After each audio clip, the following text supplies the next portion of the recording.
Hello বন্ধুরা, welcome back to my channel. তো বন্ধুরা দেখো, আমি এখানে একটা তরমুজ নিয়ে নিয়েছি। তরমুজটা কেটে নিচ্ছি। কেটে তারপর আমি তরমুজগুলো কিন্তু পিস পিস করে নেব। আমি আজকে তৈরি করব তরমুজের লাড্ডু।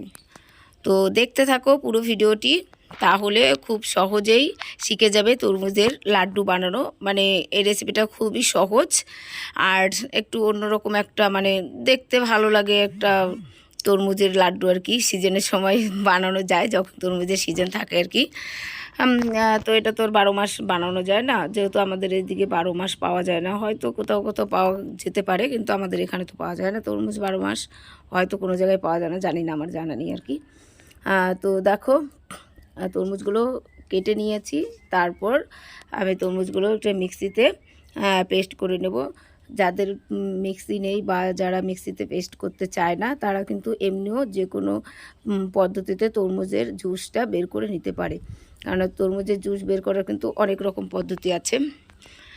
তো দেখো, আমি জুসটা বের করে নিয়েছি। যেহেতু আমি বীজ ফেলিনি, তরমুজের বীজ সমেতই পেস্ট করেছিলাম, তাই আমি তরমুজের পেস্টটা আমি একটু সেঁকে নিচ্ছি।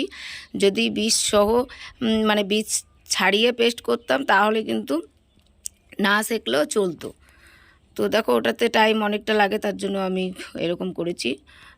সেঁকা হয়ে গেছে। এইবার আমি কড়াতে দিয়ে দিয়েছি ঘি।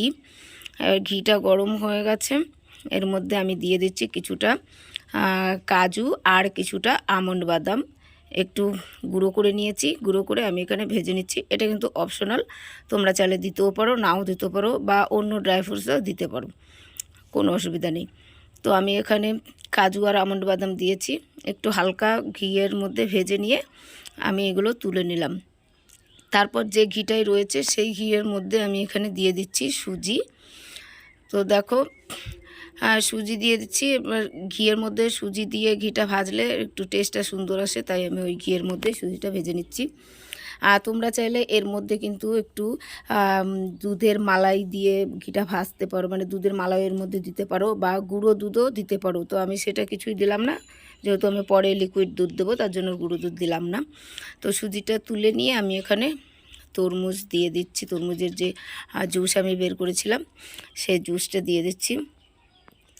তো এবার কিন্তু হাই হিটে অনেকক্ষণ আর কি তরমুজের জুসটা জাল করে নিতে হবে। তো দেখো, যখন ভালো করে জাল উঠে গেছে, এর মধ্যে আমি দিয়ে দিচ্ছি যে ভেজে রেখেছিলাম সুজি, সেই সুজিটা আমি এর মধ্যে দিয়ে দিচ্ছি।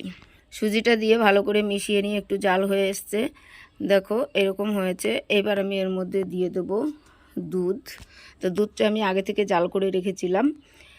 তোমরা যারা দুধ দেবে তারা দিতে পারো লিকুইড দুধ। আর যদি লিকুইড দুধ না দিতে চাও, তাহলে কিন্তু সুজি ভাজার সঙ্গে ওর মধ্যে একটু দুধের সর বা গুঁড়ো দুধও দিতে পারো, তাহলে টেস্টটা সুন্দর আসে। দুধ না দিলেও হবে, কিন্তু টেস্টটা একটু সুন্দর আসবে।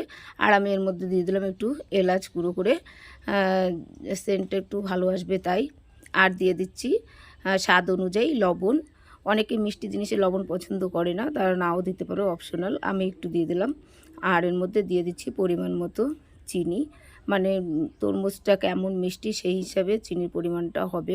আর কতটা সুজি দিয়েছো সেটার উপরে নির্ভর করে, আর যারা মিষ্টি কম বেশি খাও তার উপরে। তো আমি আমার মতো করে দিয়ে দিলাম।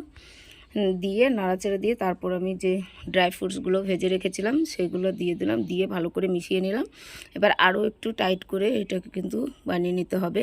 আর এর মধ্যে আমি দিয়ে দিচ্ছি কিছুটা পরিমাণে চালমগজ, দিয়ে তারপর নেড়েচেড়ে নিচ্ছি।